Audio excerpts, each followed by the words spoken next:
Мантия первого председателя Верховного суда Республики Ингушетия, мини-зал судебного заседания, первое рабочее место судьи, а также уникальные фотографии, личные дела и не только. Здесь каждая деталь хранит целую историю судебной системы Ингушетии, которая работала в тяжелейших условиях, но никогда не переставала служить закону и бороться за справедливость. Музей открыли в честь двух важных дат – столетия судебной системы Ингушетии и 30-летия образования Верховного суда Республики. Собравшимся в зале ветеранам службы, председателям Верховных судов регионов СКФО подробно рассказывают о значимости представленных материалов. На сцене представлены фотографии, посвященные судам, входящим в судебную систему Республики Ингушетия. Это Верховный суд Ингушетии, арбитражный суд, районные суды, мировые судьи, управление судебного департамента, управление по организации деятельности мировых судей, филиал ИАЦ судебного департамента. Над пополнением музея истории судебной системы республики сотрудники Верховного суда работали больше 2 лет. В результате удалось полностью передать все этапы развития судебной системы. Как отмечают посетители музея, председатели Верховных судов Республик Северного Кавказа, несмотря на сложные времена, сегодня Верховный суд Ингушетии отвечает всем современным стандартам работы. Здание прекрасное, построено для вершения правосудия, кабинеты уютные, просторные. Все работники, видно, что им нравится эта работа, в соответствующем служебном обмунировании, все очень приветливые. Такое ощущение, что все вопросы, которые здесь разрешаются, все споры, я думаю, что даже и проигравшие уходят отсюда с чувством каким-то удовлетворения, что хотя и проигравшие, но, может быть, я так думаю. Музей замечательный. Музей мне очень понравился. Есть много вещей, которые и мы можем перенять у вас при формировании своего музея.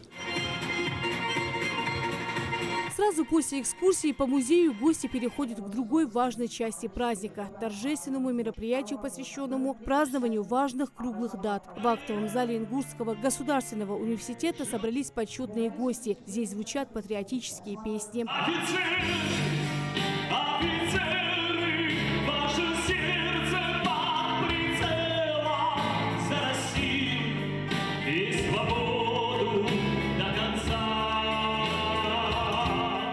Собравшихся в зале действующих судей, ветеранов службы, людей, которые стояли у истоков становления судебной системы Ингушетии, поздравляет глава республики. Махмуд Али Калиматов отмечает, как много зависит от профессионализма, целеустремленности, упорства и труда работников судебной системы. От всей души хочу поздравить вас с столетием судебной системы Республики Ингушетия и 30-летием Верховного суда.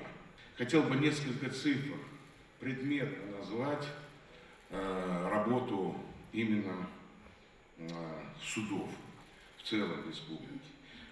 Для нас очень важно отстаивание интересов государственности, правительства и взаимодействия, как сказали здесь. Пример приведу, чтобы понятно было, насколько очень важен ваш труд. Судами возвращено в казну 672 гектара земельных участков, ранее выбывших государственной собственности. Ущерб бюджету предотвращен на сумму 5,7 миллиардов рублей, что свидетельствует о высокой эффективности работы. На данный момент наши юристы, имеется в виду юроправление главы и правительства, участвуют более 500 судебных делах, что подчеркивает масштаб поставленных задач.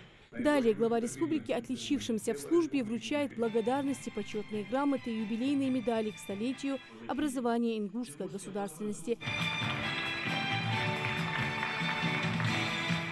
Приветственный адрес от полномочного представителя президента России в Северокавказском федеральном округе Юрия Чайки зачитал его помощник Айдамир Валиев. Он отметил, какие важные задачи каждый день выполняют судьи. Вспомнил тяжелые времена работы вершителей закона. В эти годы судьям Республики Ингушетия приходилось принимать судебные решения и работать в условиях, сопряженных с риском для жизни. В их адрес поступали явные и скрытые угрозы, обстреливались дома и, к сожалению, не обошлось без трагических утрат. Но даже эти подлые преступления не смогли даже надломить судебную систему Республики Ингушетия. Аппарат полпредства выражает благодарность вам за значимый вклад в защиту конституционного строя Российской Федерации.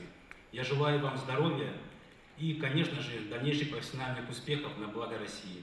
Сегодня судебная система Ингушетии представлена Верховным и арбитражными судами. В республике 5 районных и 1 городской суд. 23 судебных участка мировых судей. В судах общей юрисдикции Ингушетии работает более 60 квалифицированных специалистов. Судебная система региона шагает в ногу со временем, развивается, совершенствуя отечественное правосудие на территории республики. Председатель Верховного суда Ингушетии Иса Газиев отмечает, что сегодня суды республики отвечают всем необходимым стандартам. Успешное освоение современной правовой базы судопроизводства, внедрение новых подходов в судебную практику были бы невозможны без соответствующего отношения к делу, высокой правовой культуры каждого судьи и каждого работника аппаратов судов. Справляться с большим объемом дел судьям и работникам судов помогают высокие нравственные и профессиональные качества. Поздравил собравшихся в зале работников судебной системы судья Верховного суда России Ибрагим Фаргиев. Он зачитал приветственный адрес от председателя Верховного суда России Ирины Подносовой. Все эти годы укрепление авторитета судебной власти, успешное и качественное выполнение задач правосудия, защита прав и законных интересов жителей региона оставались главными и неизменными приоритетными в работе судов Республики Ингушетия. История судебной системы Ингушетии начинает свой отчет с 1 августа 1924 года. В этот день был образован Ингушский областной суд, который находился во Владикавказе, и 3 районных суда. 4 июня 1992 года образована Ингушская республика в составе Российской Федерации. Впоследствии началось формирование судебных органов Ингушетии. До мая 1994 года судебную власть в регионе осуществлял судебный состав Ставропольского краевого суда в Ингушской республике. С 1994 по 2007 год председателем Верховного суда проработал Дауд Албаков. Ветеран службы вспоминает, как в тяжелых условиях они добивались высоких показателей работы. По 2-3 судей в одном кабинете, бухгалтерия там же была. И вот в этих условиях приходилось обеспечивать работу судов. И я должен быть благодарен судьям, которые, несмотря на вот эти лишения и отсутствие всяческих условий, значит, проводили эту работу и проводили успешно. Праздничное мероприятие продолжилось концертной программой, ну а завтра судья опять приступит к своим рабочим обязанностям. Дела судебные не ждут. Рина Цичуева, Султан Магушков, Магаз 24.